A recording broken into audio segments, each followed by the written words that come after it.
I have been reflecting on the Notting Hill Festival and its troubling history. Despite its reputation as a vibrant celebration of culture and community, it seems like every year the festival ends with injuries or even fatalities. This raises a tough question. Is it really worth continuing? The festival is meant to bring people together, to celebrate diversity and have a good time. However, the recent event saw a surge in violence and accidents, with people getting hurt and, tragically, some losing their lives. This makes me wonder whether the festival, as it currently stands, is doing more harm than good. It is clear that there is a strong tradition and cultural significance behind the Notting Hill Festival, but should we reconsider its future if it's leading to such serious consequences? Is it necessary to keep holding it in its present form, or should we think about alternative ways to celebrate our community that don't put people at such risk? I'd love to hear your thoughts on this. Do you think the festival's benefits outweighs the risk, or is it time to rethink how we celebrate our culture? I personally wouldn't indulge in this kind of event because it's far too crowded for my liking. I don't typically experience anxiety, but just the thought of being there makes me feel anxious. It's just not my thing, not my cup of tea at all. Moreover, it doesn't seem like a safe place to be, especially considering the criminal activities that occur there every year. It makes me wonder why people still choose to go there. To me, it seems like many people don't value their lives. With such incidents happening annually, you would think people would stay away, yet thousands and even millions of people continue to attend. So guys, what do you think? What's your feeling towards this whole event? The Notting Hill Carnival in West London is a huge event. Hundreds of thousands of people go every single year, but every year there is violence, there are stabbings. 3 people are stabbed, including a woman at 32 in a life-threatening condition this year. 15 police officers of the 7,000 who were deployed have been assaulted, 90 people arrested. The Metropolitan Police said hundreds of thousands of people came to the Notting Hill Carnival today to enjoy a fantastic celebration. Our officers have been on duty working to keep them safe as part of a very carefully planned policing operation. Regrettably, a minority came to commit crime and engage in violence.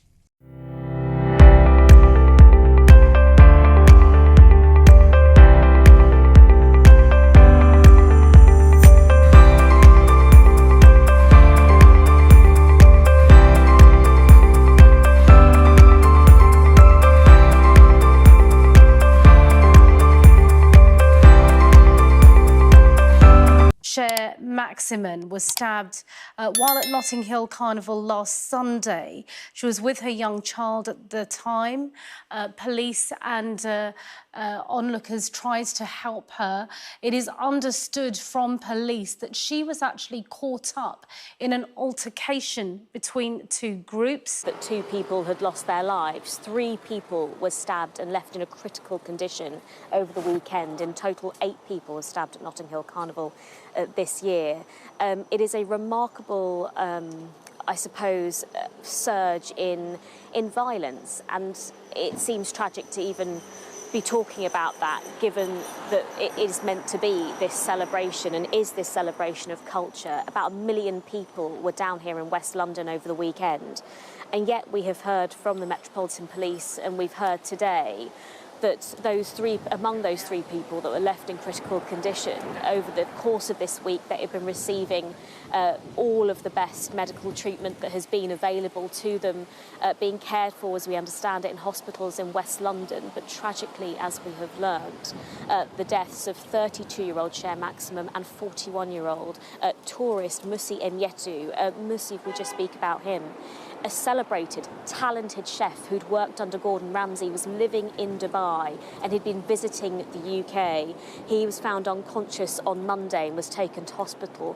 And as I say, he was later found to have died within hospital after receiving that treatment on Friday. We've been hearing from DCI, Brian Howie, who's been leading the investigation into Musi's death, he is currently searching, and they are currently searching, the Metropolitan Police, desperately to people who may have witnessed what went on, given that Musi Ennechi, was found unconscious with no understanding of how he came to be in that position. DCI Brian Howie, who is leading that investigation in the Met's Homicide Command, has said Musi's family, friends and colleagues in London, Dubai and Sweden and Eritrea are inconsolable after receiving the worst news imaginable. Our thoughts are with them and they are being supported by specialist officers. He goes on to say, our investigation is well advanced, but we are still very keen to hear from anyone who can help piece together Musi's movements between 1 o'clock in the afternoon, where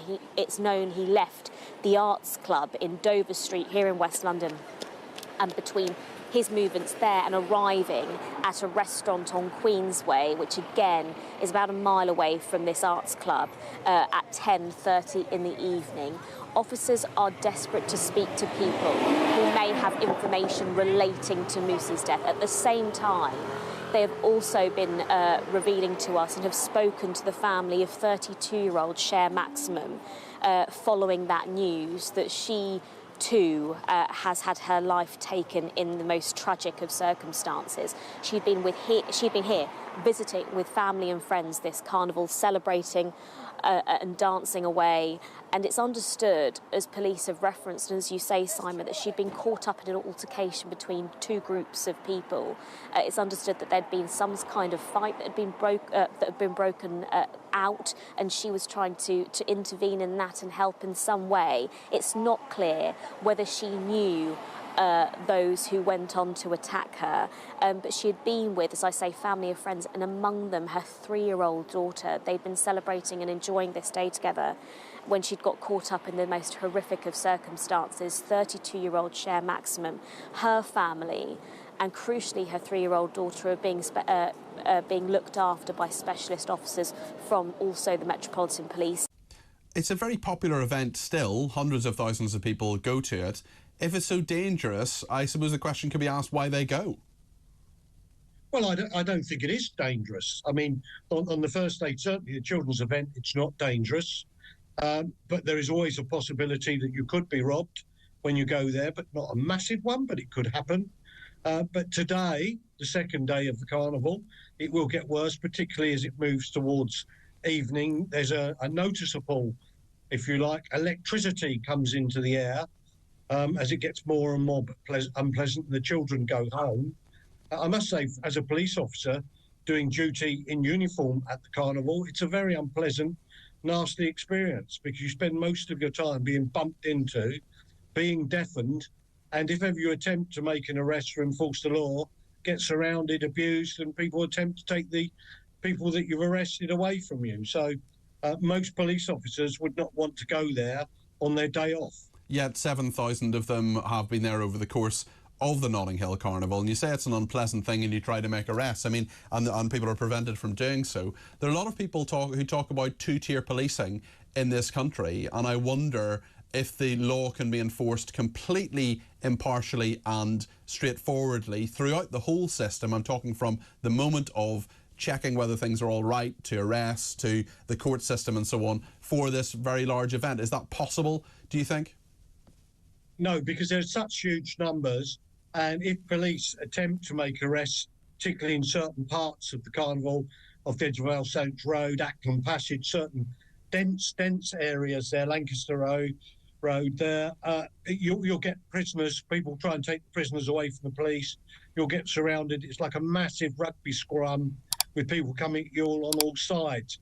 If you're young and you like a bit of rugby, and you're a police officer and you're in a set-piece group whose job it is to make arrests, then you might find it's not too bad. It's like a day on the rugby pitch. I mean, people will find that the average police officer. Yeah, people will find that astonishing, Kevin, that we're in a situation that there are 7,000 police. I mean, that is what, nearly half of the Metropolitan Police who are out on this. And it's about probably about a fifth, because they will bring in assistance from the British Transport Police and City of London Police, and possibly even surrounding forces. But a substantial number of them will be held in reserve. But they can't make the arrest. They can't make the arrest that they want to make, Kevin. Like that's outrageous.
Ladies and gentlemen of colours, Lord, check your clocks, check your watches, check your phones.